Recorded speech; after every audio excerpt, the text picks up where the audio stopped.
All right, so where we stand is a female slave dungeon. We have 2 holding cells for the women. This is the first one. The second one is right. See that.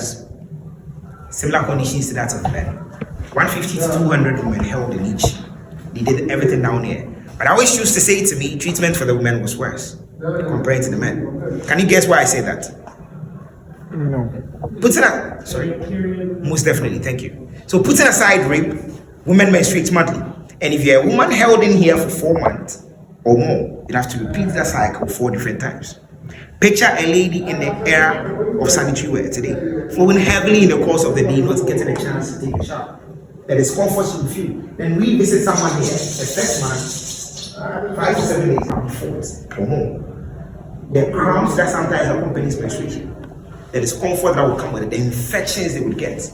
Remember, the only chance you got for a shower in the castle was that you were a candidate for rape. I mentioned around the world they had to clean them first before the abuse because they could not stand the stench emanating from them.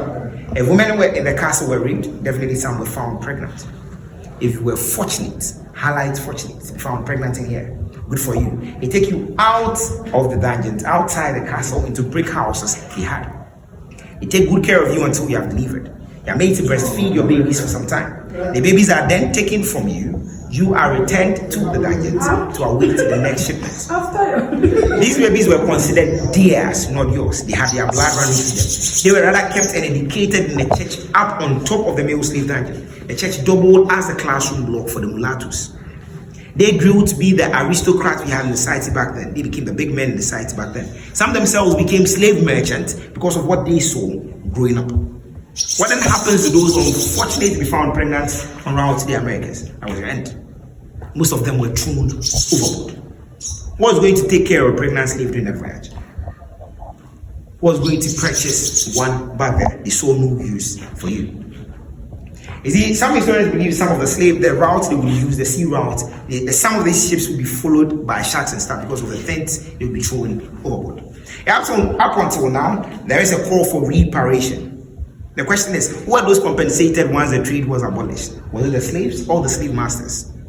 Slave masters were compensated after the abolishment of the trade because they were seen to have lost businesses. They are taking food right from their table. They were rather compensated. Up until now, there is a call for reparation. There is a belief that there should be compensation for the harm done to humanity. If you read How Europe Underdeveloped Africa by Walter Rodney, there is still this conception that Africa still suffers the impact of the transatlantic slave trade. They believe a chunk of a human population was uprooted from Africa, and for any nation to develop, human resource comes in handy, and to that effect, there should be compensations. Recently, the president of Ghana joined a call for reparation. I think 2 years ago, he mentioned that African leaders should come together to demand for compensations.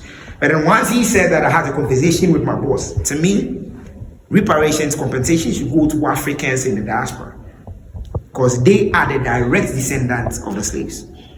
Those in the Brazils, the Caribbeans, the Americans and stuff.